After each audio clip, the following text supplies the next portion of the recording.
아주 은혜롭고 힘있고 감사가 넘치는 찬양을 하나님께서 기뻐 받으신 줄 믿고 감사드립니다. 아멘. 안녕하십니까? 올해는 코로나19로 인해서 힘든 일이 많아서 2020년이 빨리 지나고 전염병이 없는 2021년이 오기를 기다렸는데 어느덧 마지막 주일이 되었습니다. 지난 한 해 힘든 가운데서도 우리와 함께 하신 하나님의 은혜를 감사 찬송드립니다. 또한 신년을 골로새서 말씀으로 출발하게 하신 하나님께 감사를 드립니다. 오늘 2021년 신년 1강 말씀의 제목은 만물의 으뜸이 되신 그리스도입니다. 요절은 골로새서 1장 18절입니다. 이 말씀을 다 같이 읽어보겠습니다. 시작. 그는 몸인 교회의 머리시라. 그가 근본이시요 죽은 자들 가운데서 먼저 나신 이시니 이는 친히 만물의 으뜸이 되려 하시며. 골로새서는 바울이 로마 감옥에서 AD 62년경 골로새 성도들에게 보낸 옥중 서신입니다. 골로새 교회는 바울이 에베소의 두란노 서원에서 말씀을 가르쳤을 때 에바브라가 복음을 듣고 골로새로 가서 복음을 전함으로 개척되었습니다. 이곳은 동서 지역을 잇는 교통의 요충지였기 때문에 상업 활동이 활발했을 뿐만 아니라 각종 사상과 이단이 난입하여 사상적으로 좀 복잡했습니다. 이런 영향을 받아 골로새 교회에는 유대 율법주의, 천사 숭배 사상, 영지주의 등이 침투하여 제대로 된 신앙생활을 하기 위해서는 예수님만으로는 부족하다며 다른 것을 가르쳐 성도들을 혼란스럽게 했습니다. 바울은 에바브로를 통해 이런 소식을 듣고 예수님이 어떤 분이신가를 분명하게 가르치므로 혼합주의적 이단 사상으로부터 성도들을 보호하고 교회를 복음 진리 위에 굳게 세우고자 서신을 보냈습니다. 오늘날도 각종 이단과 혼합주의 세력이 성도들의 믿음을 흔들고 미혹하고 있습니다. 거기다가 교회발 코로나19 집단 감염이 확산되자 교회를 향한 사회의 시선이 따갑고 비관적입니다.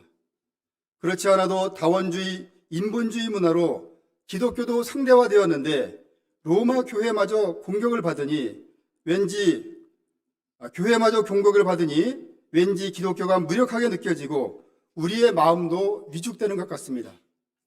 하지만 이런 때일수록 우리는 예수님이 어떤 분이신가에 대해 더욱 분명한 믿음을 가져야 합니다. 우리가 이번 골로새서 말씀을 통하여 예수님에 대해 깊이 배우고 예수님께 견고히 뿌리를 내림으로 2011년도에도 힘있게 복음 역사를 섬기는 자립적인 종들이 되기를 기도합니다. 제1장 흑암의 권세에서 속량하신 예수님 1절에서 14절입니다. 1절과 2절을 보십시오. 바울은 골로새 성도들에게 편지를 쓰면서 자신이 하나님의 뜻으로 말미암아 그리스도 예수의 사도가 되었다고 소개합니다. 또한 디모데와 골로새 성도들을 형제라고 부르고 있습니다. 이들은 그리스도의 피로 한 가족이 되어 사랑과 기쁨과 슬픔을 나누는 복음의 동역자들이 되었습니다. 바울은 이들에게 하나님의 은혜와 평강이 있기를 간구했습니다. 3절에서 6절은 바울이 골로새 성도들을 위해 기도할 때마다 하나님께 감사하는 내용입니다. 다 함께 4절과 5절 전반절 말씀을 읽어보겠습니다. 시작.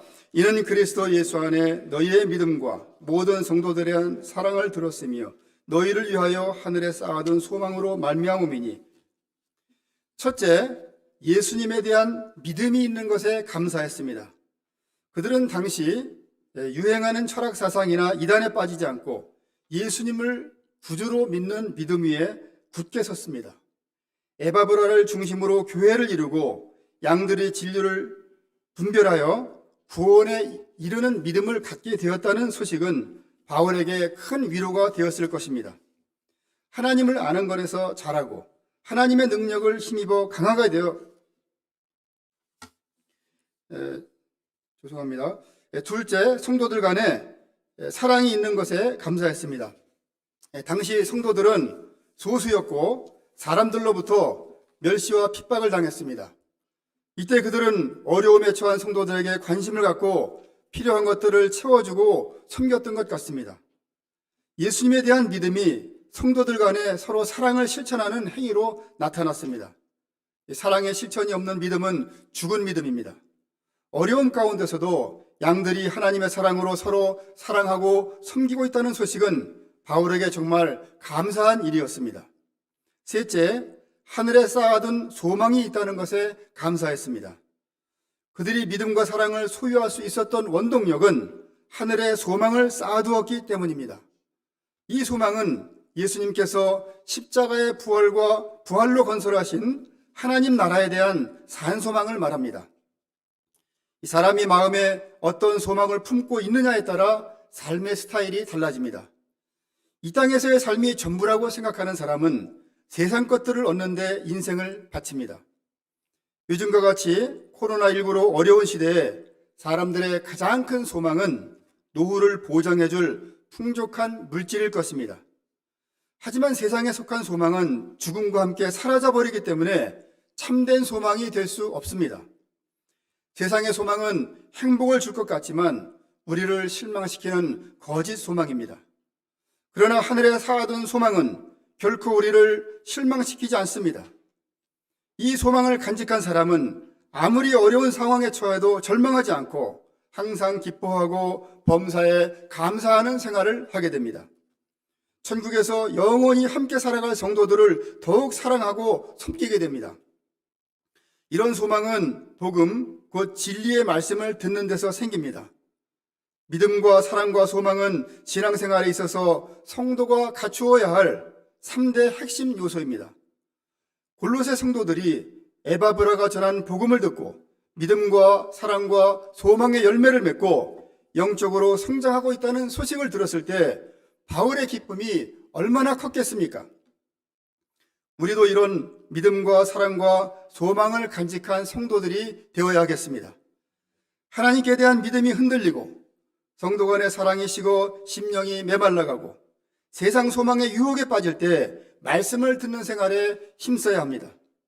믿음은 듣는 데서 생기고 듣는 것은 그리스도의 말씀에서 비롯되기 때문입니다.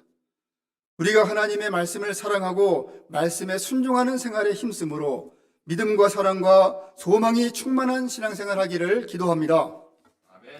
9절에서 12절은 골로새 성도들에 대한 바울의 기도 제목입니다. 이 기도를 통해 양들을 위해 어떻게 기도해야 되는가 배울 수 있습니다. 또한 나 자신을 위해서도 그렇게 기도해야 됨을 배웁니다. 첫째, 하나님의 뜻을 아는 지식으로 채우게 하시기를 기도했습니다. 다 함께 9절 말씀을 읽어보겠습니다. 시작. 이로써 우리도 특한 날부터 너희를 위하여 기도하기를 그치지 아니하고 구하노니 너희로 하여금 모든 신령한 지혜와 소명에 하나님의 뜻을 아는 것으로 채우게 하시고. 사람들은 세상에서 출세하고 성공하는 지식으로 채우기를 원합니다. 그러나 아무리 세상 지식이 많아도 하나님의 뜻을 알지 못하면 이단 사상에 말려들어 믿음을 잃고 방황하게 됩니다. 그래서 바울은 성령께서 주시는 모든 지혜와 총명으로 하나님의 뜻을 아는 지식으로 채워주시기를 기도하는 것입니다. 하나님의 뜻을 아는 지식으로 충만해질 때 진리 위에 굳게 서서 하나님께 영광 돌리는 삶을 살게 됩니다. 둘째, 주께 합당하게 행하여 범사에 하나님을 기쁘시게 하시기를 기도했습니다. 10절과 11절을 보십시오. 이 원문에 보면 모든 선한 일에 열매를 맺는 것, 하나님을 아는 것에 잘하는 것, 하나님의 능력으로 강하게 되어 인내하고 오래 참는 것은 모두 하나님을 기쁘시게 하는 것임을 알 수 있습니다. 믿음으로 살면서 유혹과 핍박과 멸시 등 고난을 만나게 되지만 기쁨으로 참고 견딜 때 성령의 열매를 맺고 하나님을 기쁘시게 할 수 있습니다. 하나님을 아는 것에서 자라고 하나님의 능력을 덧입어 강하게 되어 어떤 유혹과 환난 가운데서도 흔들리지 않게 됩니다.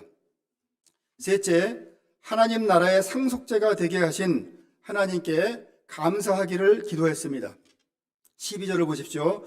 우리로 하여금 빛 가운데서 성도의 기업의 부분을 얻기에 합당하게 하신 하나님 아버지께 감사하게 하시기를 원하노라. 우리는 육체의 욕심을 따라 마음이 원하는 대로 행하여 본질상 진노의 자식이었습니다. 감사하기보다 불평과 원망과 비방의 말을 내뱉던 자들이었습니다. 하나님은 이런 우리에게 일방적인 은혜를 베푸사 하나님 나라의 상속자가 되게 하셨습니다. 이것보다 큰 복이 어디 있습니까? 그러면 우리가 어떻게 하나님 나라의 상속자가 되었습니까? 다 함께 13절과 14절을 읽어보겠습니다. 시작. 그가 우리를 흑암의 권세에서 건져내사 그의 아들의 사랑의 아들의 아들로 옮기셨으니 그 아들 안에서 우리가 속량 곧 죄사함을 얻었도다. 여기서 흑암의 권세란 죄와 사탄의 권세를 말합니다. 우리는 과거 죄와 사탄의 종이 되어 흑암에 행했습니다. 어두움 가운데서 인생의 방향과 목적을 몰라 목자 없는 양과 같이 유리방황했습니다. 허무와 무의미, 무기력 등 사망 권세에 사로잡혀 비참한 인생을 살다가 지옥불에 던져질 수밖에 없었습니다. 하나님은 이런 우리를 불쌍히 여기시고 사랑하는 아들 예수님을 보내주셨습니다. 예수님은 십자가에서 우리를 대신하여 피 흘려 죽으심으로 우리의 죄값을 치르시고 죄사함의 은혜를 베풀어 주셨습니다. 이론의 흑암의 권세에서 건져내사 그리스도의 다스림을 받는 복된 삶을 살게 하셨습니다. 이뿐만 아니라 장차 하나님 나라의 영생에 참여하는 은혜를 주셨습니다. 하나님 나라는 죽음도 없고 슬픔도 없고 우는 것도 없고 아픈 것도 없습니다. 나를 괴롭히던 죄의 세력도 없고 사탄의 유혹도 없습니다. 어둠도 없고 하나님의 영광의 빛으로 충만합니다. 하나님은 우리를 위해 온갖 진귀한 보석과 순금으로 지어진 아름답고 빛나는 집을 예비해 놓으셨습니다. 하나님의 보좌에서는 수정같이 맑은 생명수강이 흐르고 강 좌우의 생명나무에서는 사시사철 맛있는 과일이 열려 의식주 문제로 염려할 필요도 없습니다. 우리는 이곳에서 사랑하는 주님과 함께 영원히 왕처럼 살게 될 것입니다. 와, 이 얼마나 놀라운 은혜요, 감사한 일입니까?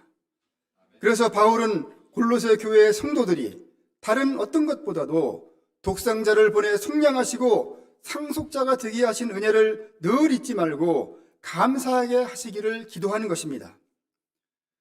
올해는 코로나 바이러스에 의한 팬데믹으로 정상적인 삶이 망가져 사람들에게 큰 고통을 안겨주었습니다. 이렇게 힘든 상황에서 감사하기란 쉽지 않습니다. 하지만 우리가 예수님의 피값으로 속량, 곧 죄사함 받은 은혜를 기억할 때 어떤 형편에 처하든지 감사할 수 있습니다. 기뻐하고 감사하는 것은 신앙생활의 기본이요, 우리를 향하신 하나님의 뜻입니다. 예수님은 9명의 나병 환자들이 나음을 받았지만 오직 한 명만 예수님께 와서 감사하고 하나님께 영광을 돌리는 것을 보시고 안타까운 마음으로 나머지는 어디 갔느냐고 물으셨습니다.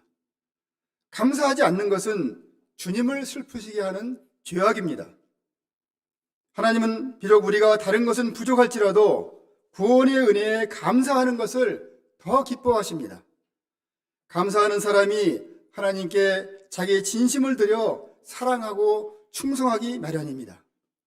이런 사람이 하나님께 쓰임받습니다.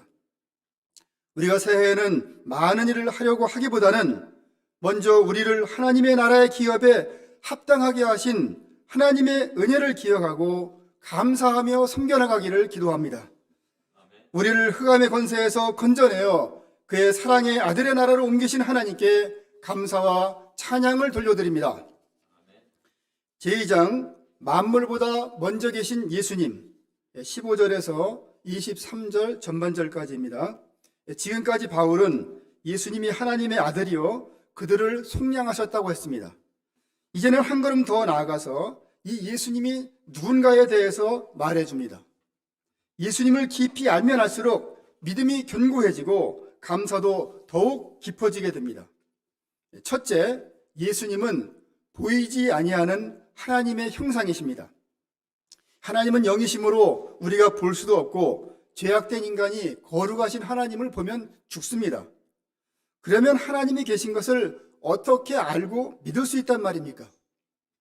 하나님은 우리가 하나님을 알 수 있도록 배려해 주셨습니다.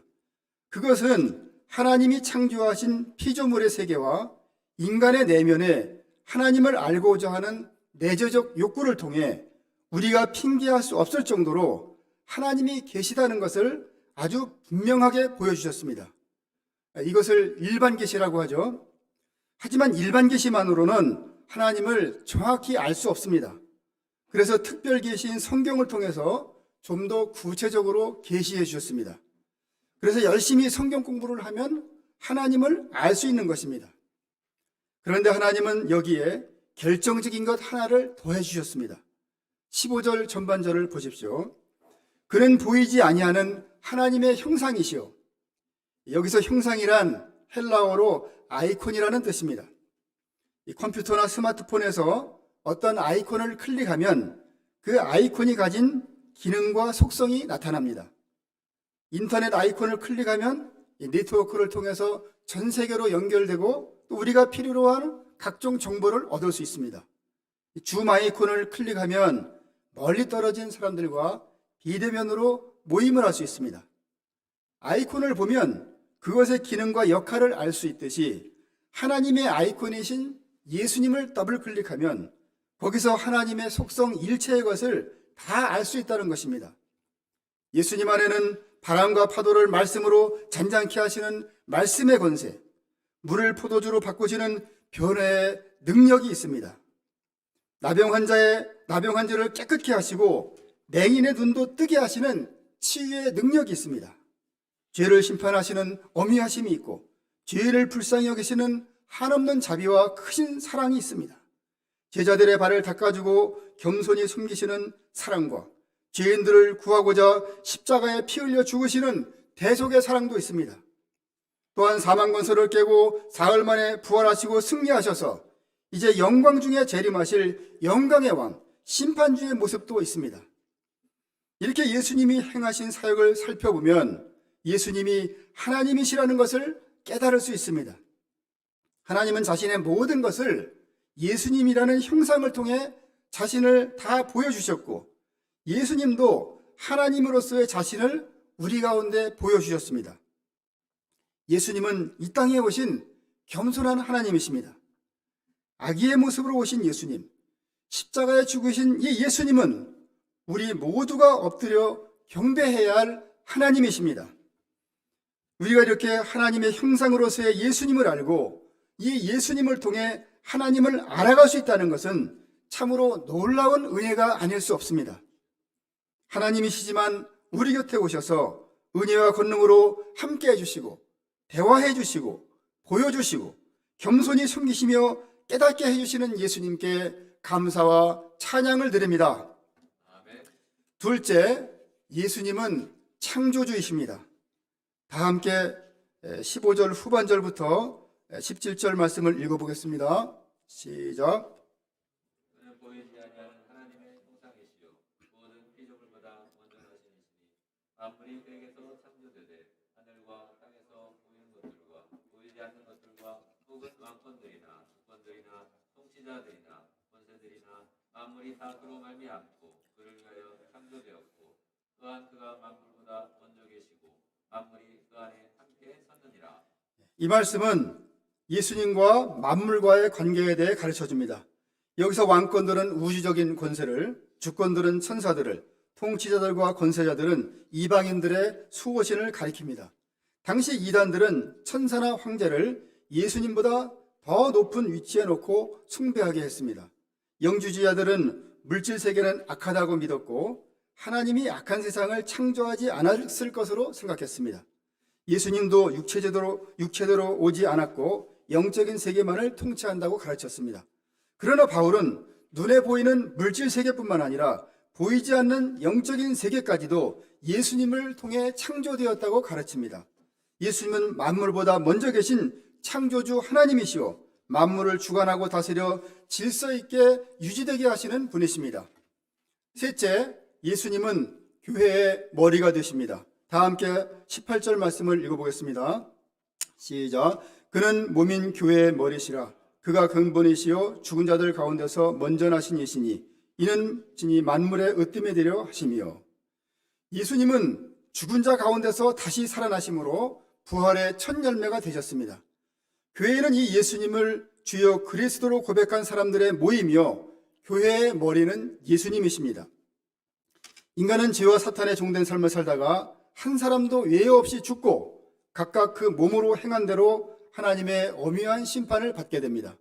하지만 예수님은 죽은 자들 가운데서 능력으로 죄와 사망 권세를 파하시고 부활하셨습니다.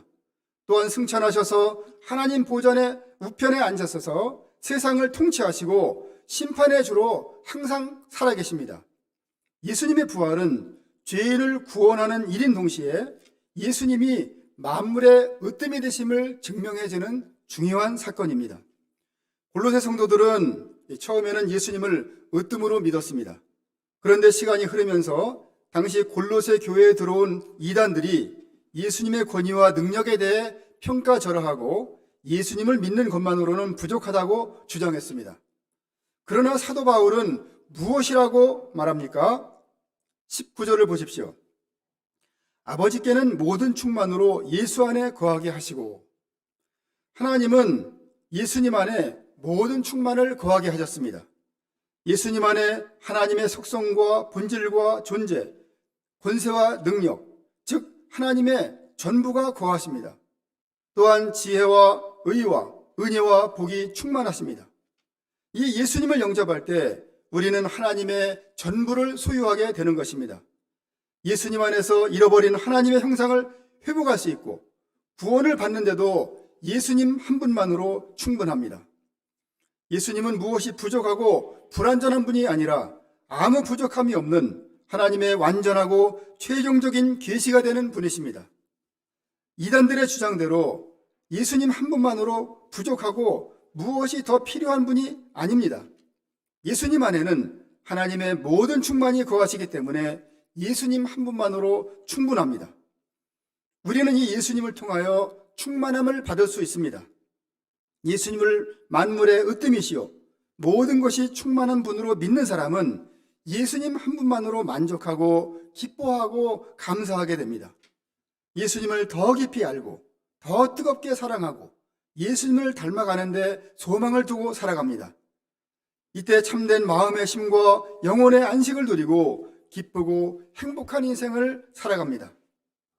반면 예수님만으로는 무엇인가 2% 부족하다고 느끼는 사람은 다른 것들로부터 그 부족함을 채우고자 합니다. 예수님의 사랑만으로 부족하다며 사람들의 인정과 칭찬을 통해 채우고자 합니다. 이성의 사랑, 게임, 스마트폰을 통해 부족함을 채우려는 사람도 있습니다. 하지만 그런 과정에서 죄를 짓고 죄의식과 공허감에 시달리고 삶은 점점 더 피폐해집니다. 우리가 만물의 으뜸이 되신 예수님을 놓아두고 무익한 것들을 붙들어서는 안 되겠습니다. 우리가 만물의 으뜸이신 예수님 안에 거하기에 힘쓰므로 예수님이 주시는 충만함을 덧입고 기쁨과 감사가 넘치는 신앙생활 하기를 기도합니다.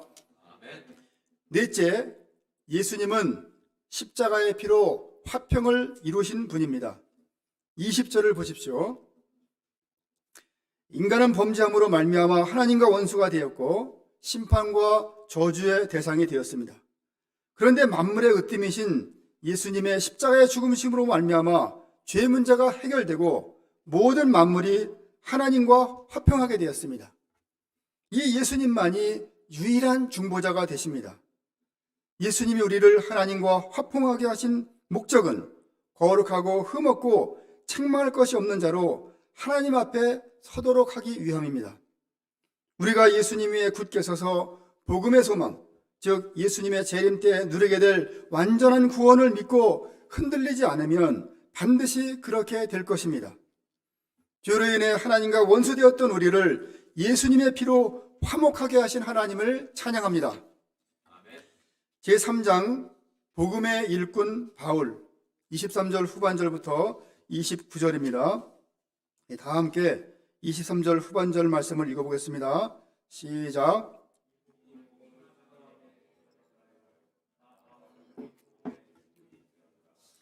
바울은 복음의 일꾼이 된 것에 대한 자긍심이 있었습니다. 교회를 핍박하고 회방하던 죄인 중의 괴수를 천하만민에게 복음을 전하는 일꾼으로 불러주시다니, 이 은혜를 생각하면 감사와 감격의 눈물이 흘렸을 것입니다. 우리도 이 복음을 맡은 일꾼이지 않습니까? 우리는 이것 하나만으로도 복되고 영광스러운 인생이 된 것입니다. 그런데 이 직분이 영광스럽지만 여기에는 책임과 고난과 고통이 따릅니다. 다 함께 24절을 읽어보겠습니다. 시작. 나는 이제 너희를 위하여 받는 괴로움을 기뻐하고 그리스도의 남은 고난을 그의 몸된 교회를 위하여 내 육체에 채우노라. 여기서 그리스도의 남은 고난은 복음 전파를 통해 이 땅에 하나님 나라를 건설하기 위해 감당해야 할 고난입니다. 이는 예수님이 재림하실 때까지 제자들이 받아야 할 고난입니다. 바울은 이런 고난을 기뻐하고 자기의 몸으로 채워갔습니다. 물론 이 고난은 감당하기 쉽지 않습니다. 바울은 복음의 일꾼으로서 말로 표현할 수 없는 고난을 겪었습니다. 복음을 전하다가 옥에 갇히고 매도 수없이 맞고 각종 위험으로 여러 번 죽을 뻔했습니다. 배고픔과 추위와 헐벗음 등 수많은 위험에 처하기도 했습니다. 에베소에서는 제자 양성을 위해 3년이나 밤낮으로 쉬지 않고 겸손과 눈물과 인내로 각 사람을 훈계하며 섬겼습니다. 그런데도 그는 여전히 그리스도의 남은 고난을 자기 육체에 채우겠다고 합니다. 왜 그렇습니까? 이 직분은 하나님이 그리스도의 몸된 교회를 위해 자기에게 주신 것이기 때문입니다. 또한 주님께서 달려갈 길을 마친 자에게 의의 면류관을 상급으로 주실 것을 믿었기 때문입니다. 그래서 그는 어떤 상황 가운데서도 충성을 다해 하나님의 뜻을 이루고자 했습니다. 특별히 그는 이방인들 중에서 이 비밀을 드러내는 영광스러운 일을 계속해서 감당했습니다. 각 사람에게 권하고 모든 지혜로 각 사람을 가르치며 그들을 그리스도 안에서 완전한 자로 세워나갔습니다. 바울은 자기 안에 역사하시는 하나님의 능력을 따라 그 능력이 역사하시는 대로 힘을 다하여 수고했습니다. 오늘 말씀을 준비하면서 사도 바울의 투철한 사명관을 배우게 되어 감사드립니다. 저는 목자로서 주와 복음 역사를 섬기는 고난을 피하고 싶을 때도 있었습니다. 일면식도 없는 사람들을 위해 시간과 물질과 인생을 희생하며 섬기는 것이 부담스럽게 느껴지기도 했습니다. 말을 잘 듣고 따라주면 좋으련만 험한 말로 상처를 주고 속을 썩이는 양들을 보면 꼭 이렇게까지 해야 하는가 회의가 들기도 했습니다. 이번 메시지가 기독론을 다루고 있어서 이론적이고 너무 딱딱하여 메시지를 여러 번 고쳐도 은혜가 없었습니다. 거기에 GBS 1:1 특공대, 성탄 아카데미 소감 강사 말씀 공부와 소감 체크의 십자가 등 이것저것 신경 쓸 일이 많아지자 불평하는 마음이 들기도 했습니다. 하지만 말씀을 묵상하며 흑암 가운데서 속량받은 구원의 은혜와 부르심의 은혜에 거하지 않고 감사하지 않았던 죄를 회개하게 되었습니다.